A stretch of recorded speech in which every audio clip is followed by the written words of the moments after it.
وننزل من القرآن ما هو شفاء ورحمة للمؤمنين.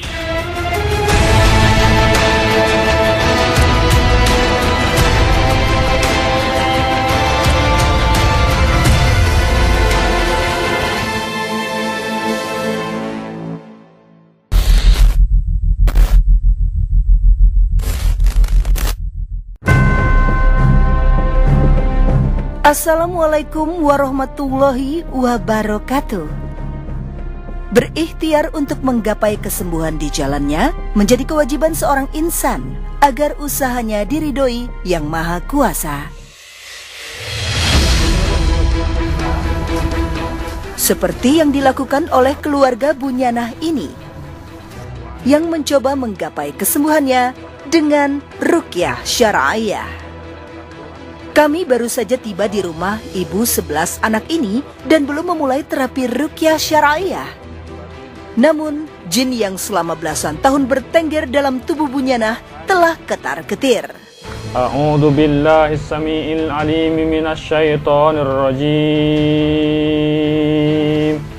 Bismillahirrahmanirrahim. Sesaat kemudian, ibu rumah tangga ini semakin aktif saja. Ar-Rahmanir-Rahim. Ternyata tidak hanya Bunyanah yang bereaksi. Wulansari, salah satu anaknya pun turut tersengat aura gaib. Sering mimpi didatengin kayak orang yang sama dengan mimpi yang didatang pada mimpinya ibu. Terus sering didatengin juga sama laki-laki, entah itu siapa. Terus pokoknya mimpinya ya yang buruk-buruk gitu ya. Melihat ibu dan anak ini dikuasai makhluk gaib secara bersamaan, Ustadz Muhammad Zunaidi meminta Wulan untuk lebih mendekat dengan ibunda. Walau awalnya nampak berat hati, tapi Wulan tetap mengikuti arahan Ustadz dan menghampiri Bunyanah. Kalau menurut tradisi orang-orang Banten, terkena satu jenis sihir yang dikenal dengan istilah teluh rambat. Teluh rambat itu sebuah sihir yang bukan hanya menghantam seseorang secara personal, tapi satu keluarga seluruhnya. Dan ternyata memang begitulah yang terjadi kepada keluarga Bu Bun ini. Bukan hanya dia yang sakit-sakitan, tapi anaknya juga demikian. Pemirsa Ruqyah, Bunyanah mengalami keanehan semenjak tahun 2004. Tidak hanya fisik yang diserang, namun Bunyanah pun sering bermimpi seram. Lain lagi dengan kisah yang dirasakan Wulan. Menurut perempuan 21 tahun ini, ia mengalami gangguan gaib sejak tahun 2015. Diawali dengan mengalami penyakit gatal-gatal. Karena tidak kunjung sembuh setelah melakukan berbagai pengobatan, ia pun akhirnya mendatangi paranormal. Dampak yang dirasakan hingga kini, keluhannya semakin bertambah.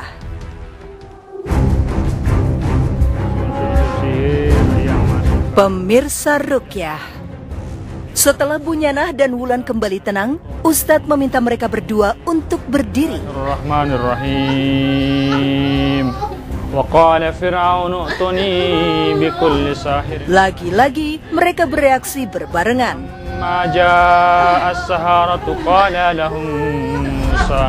Jin pada jiwa Bunyanah terus merasa kepanasan. Dan aksinya semakin bertambah parah kala dia berada semakin dekat dengan pintu rumahnya.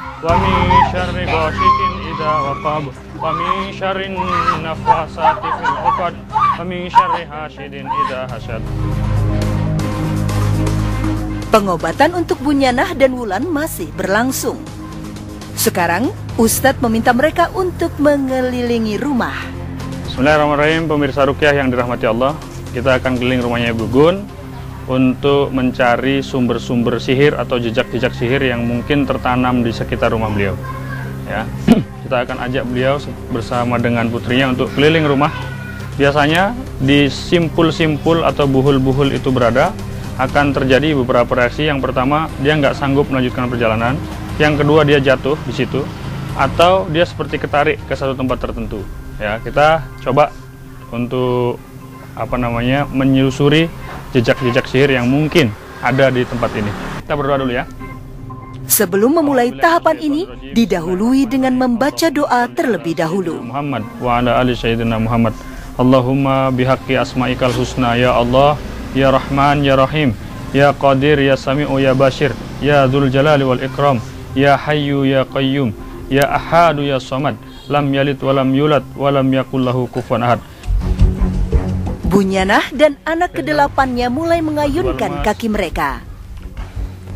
A'udzu billahi minasyaitonir rajim. Bismillahirrahmanirrahim. Pas lagi keliling rumah itu perasaannya ya campur, ada sedih, takut, tapi yang paling dominan tuh rasanya sedih banget gitu. Kayak apa ya? Kayak berat gitu buat kehilangan.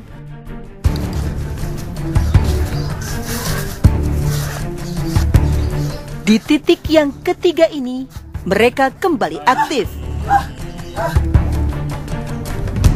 Tepat di pohon mangga yang terletak di belakang rumah mereka, Bunyanah dan Wulan lagi-lagi tersengat kekuatan gaib.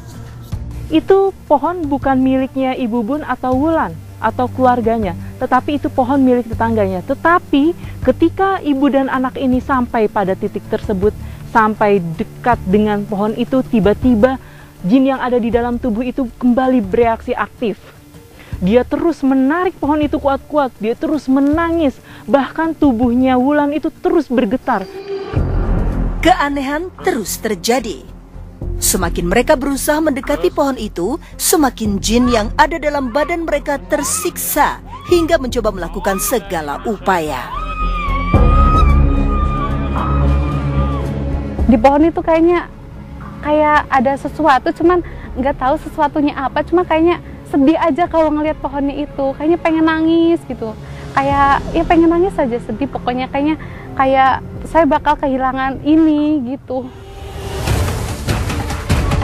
Pendeteksian keberadaan Buhul masih bergulir. Walau kedua kaki mereka sudah terasa berat, Ustadz terus menyemangati mereka agar tidak berhenti di tengah jalan. Untuk kesekian kalinya, jin dalam tubuh mereka kewalahan. Ya, makhluk-makhluk gaib itu bertambah panik ketika Bunyanah dan Wulan menginjakan kaki di warung kepunyaan mereka. Menurut pengakuannya, usahanya pun seperti tertutup. Beberapa orang yang datang ke warungnya sudah datang pergi lagi, nggak jadi beli. Keadaan mereka semakin semrawut, tidak karuan, menangis seperti meratapi sesuatu. Jin di dalam tubuh mereka tuh seakan-akan udah tidak lagi berdaya karena kami mengetahui tempat persembunyian mereka selama ini. Jadi ini warungnya beliau ya? Ya, tepat di warung inilah jin tersebut buka suara. Makhluk gaib itu semakin garang dan sempat beberapa kali meminta Ustadz Zunaidi untuk pergi. Innal batila kana zahuqa wa nunazzilu minal Qur'ani ma huwa shifaa'un wa rahmatun lil mu'minin wa la yajidu adh-dhalimina illa khasara. Dan tempat terakhir di mana perempuan 56 tahun ini kembali tidak lagi bisa mengendalikan dirinya ialah di depan rumahnya.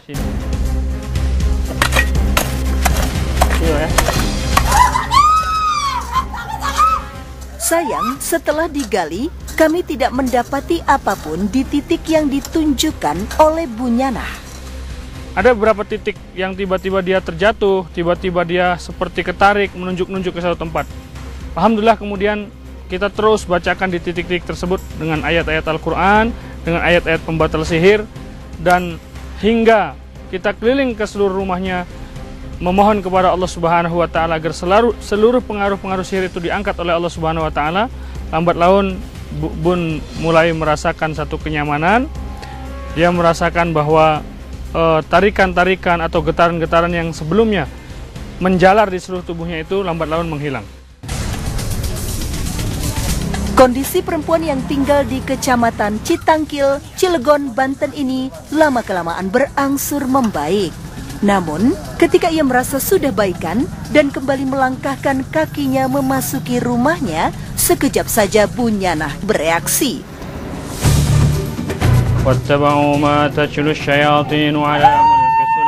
Ya, dia terus-menerus berteriak. ولكن الشياطين كفروا يعلمون الناس السحر وما أنزل على الملكين ببابل هاروت وماروت. Alhamdulillah. Setelah menyelesaikan semua tahapan pengobatan, Bunyanah maupun Wulan merasa segalanya terasa lebih ringan. Perubahannya begitu drastis ya. Setelah terapi ruqyah usai, wajah mereka berdua begitu cerah. Mereka mengaku yang tadinya sesak nafas tidak lagi mereka rasakan. Ketika Bu Bun ini melewati tempat-tempat yang sebelumnya dilewati itu dengan ketakutan, melewati tempat-tempat yang sebelumnya kita kelilingi, di tempat itu memang ada energi gaib dan ada semacam trauma di dalam dirinya karena takut dulu waktu lewat di situ ada tarikan-tarikan gaib.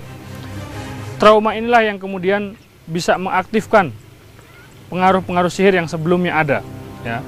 Kalau kita belajar kepada sihir yang pernah menyerang Nabi Allah Musa alaihissalam yang dilancarkan oleh tukang sihirnya Fir'aun, Nabi Musa alaihissalam sempat takut ketika melihat tali temali itu berubah menjadi ular. Kemudian Allah menguatkan dengan firman-Nya, "Qulna la takhaf innaka antal a'la." Janganlah engkau takut. Kami berfirman kepada Musa, janganlah engkau takut. Innaka antal a'la, sesungguhnya engkau itu lebih tinggi daripada tukang-tukang sihir tersebut. Harus ada satu keyakinan, harus ada satu kesadaran yang utuh di dalam jiwanya bahwasanya wala yuflihu sahiru haitsu ata, tidak akan pernah menang sihir itu dari manapun datangnya. Jangan sampai ada ketakutan masuk dalam hatinya, karena ketakutan ini menjadi salah satu senjata syaitan untuk mengalahkan kita. Pemirsa Ruqyah, untuk para pelaku dosa besar, taubat yang harus mereka jalani biasa dikenal dengan taubat nasuha. Nah, teruntuk dosa-dosa ini nih, ada beberapa hal yang harus dilakukan. Pertama, menyesali segala dosa yang telah diperbuat. Lalu yang kedua, meninggalkan semua perbuatan-perbuatan buruk yang pernah dilakukan.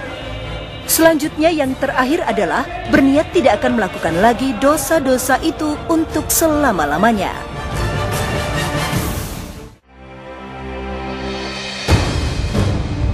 Seperti yang telah dilakukan oleh Said, setelah menyadari akan segala kekeliruannya, ia pun bertobat dan berusaha membersihkan dirinya dari segala pengaruh buruk yang ada dalam jiwanya dengan cara terapi ruqyah syar'iyah.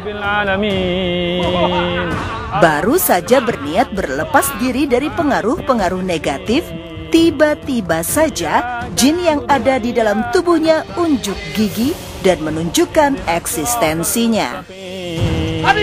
Shiratal ladzina an'amta 'alaihim ghairil maghdubi 'alaihim waladdallin. Saya punya kanuragan seperti ini sebetulnya tanpa belajar. Ya, ini mungkin yang namanya disebut jinasab itu kan. Segala sesuatu datang dengan sendirinya. Ada yang melalui mimpi, ada yang datang dengan sendirinya gitu kan. Bahkan memang dalam mimpi saya itu seperti saya mimpi dimasukin keris cakrabuana. Saya sebetulnya tanpa belajar walaupun ada yang belajar, tapi kebanyakan itu dengan sendiri datang. Melalui mimpi, melalui bisikan-bisikan. Jadi kalau mengobati orang itu tidak mesti saya ini datang sendiri nanti bisikan. Kalau ada orang yang sakit, anu gitu. Jadi dengan sendirinya tanpa sadar gitu. Ini cucuku. Sejak kapan kamu tinggal dalam tubuhnya? Sejak lahir. Kita menangani seorang dukun yang bertaubat. Pak Said adalah seorang dukun yang lama mendalami ilmu-ilmu perdukunan, membuka praktek, bahkan dia memiliki nama-nama kebesaran yang dia dapatkan dari alam gaib.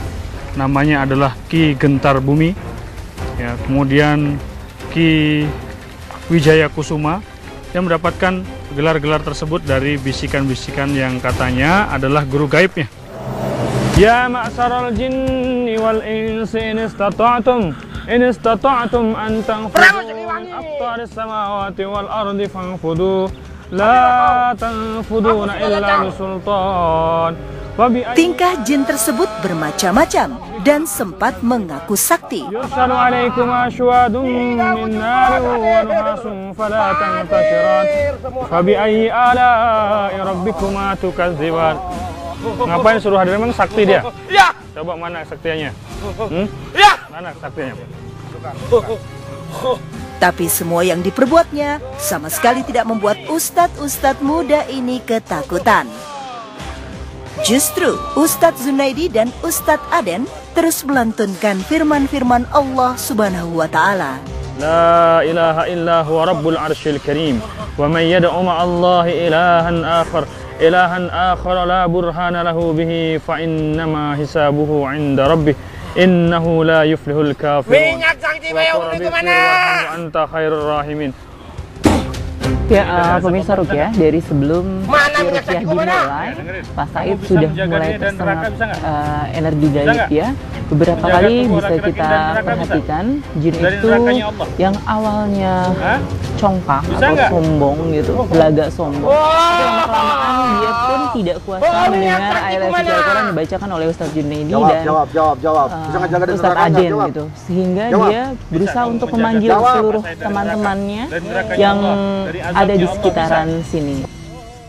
Walau kondisinya saat itu sudah sangat menyedihkan, tetapi tetap saja makhluk gaib itu terus menanyakan keberadaan minyak wangi kegemarannya. Minyakku mana minyakku? Minyakku mana minyak? Mana minyakku? Haus. Ketika saya sedang berdialog di rumah, tiba-tiba ada minyak di kamar. Pas saya ambil gitu kan, minyak apaan ini? Saya bawa ke tempat seorang kiai, ternyata berbicara sendiri bahwa itu adalah minyak sakti Jaya Bumi. Mana minyak sakti kemana? Ini mau saya hancurin ya. Tahu bahwa jin itu begitu bergantung ke minyak-minyak wangi tersebut, Ustadz langsung menumpahkan minyak-minyak itu ke tanah hingga tak berbekas. Innal ladzina kafaru bi ayatina sawfa nuslihim nar kullama nadija juluduhum badalnahum juludan liyadzuqul adab innallaha kana azizan hakim. Dia dengan sendirinya berbisik di telinga saya. Lalu dia menguasai tubuh saya. Jadi tinggal saya panggil aja. Mau yang mana saya panggil. Pemirsa, jadi Pak Said ini memang sebelumnya mendalami ilmu-ilmu metafisika. Beliau ini bahkan sudah banyak sekali pasien-pasien yang beliau tangani. Dan benda-benda ini menurut pengakuannya datang secara gaib. Ya, jadi ada minyak ini pun dia dapatkan secara gaib. Nah, kita akan memohon kepada Allah Subhanahu wa Ta'ala agar keterikatan benda-benda ini dengan beliau terlepas ya. Pemirsa Rukyah, Ustadz berusaha menetralisir semua benda-benda yang selama ini dikeramatkan Said dengan menggunakan air Rukyah. Bismillahirrahmanirrahim. Allahu la ilaha illa huwal hayyul qayyum. La ta'khuduhu sinatu wa la naum. Pak Said ini juga seringkali mendapatkan benda-benda secara gaib yang digunakan untuk ngobatin orang. Bahkan ketika kita melakukan satu terapi ruqyah kepada Pak Said ini mencari-cari mana minyak saktiku. Padahal minyak itu sudah kita tuang, sudah kita buang. Tapi di situ ada botol yang masih ada aromanya, dia ambil kemudian dia hirup. Dia mengatakan kekuatanku kembali lagi. Ya wallahu alam, itu adalah tipu daya syaitan. Saya dulu juga pernah gitu puasa gitu kan, mengamalkan kebatinan dan lain sebagainya. Tapi yang lebih urgent itu yang benda-benda yang dimiliki oleh saya sekarang itu gitu.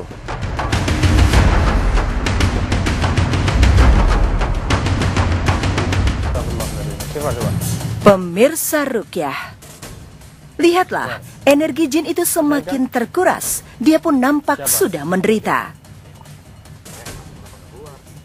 yang menjaga anak cucunya Pak Said ini Allah, bukan kamu. Kamu nggak punya hak untuk menjaga dia.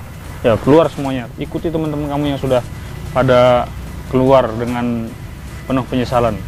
Ya, dengarkan oleh kamu, Allah memuliakan bangsa jin untuk beribadah kepada Allah. Jangan hinakan kalian dengan cara menjaga manusia. Itu sebuah kehinaan kamu menjaga manusia. Allah muliakan kamu untuk beribadah, malah kamu menjaga manusia. Itu bukan pekerjaan kamu, bukan kerjaan bangsa jin seperti itu.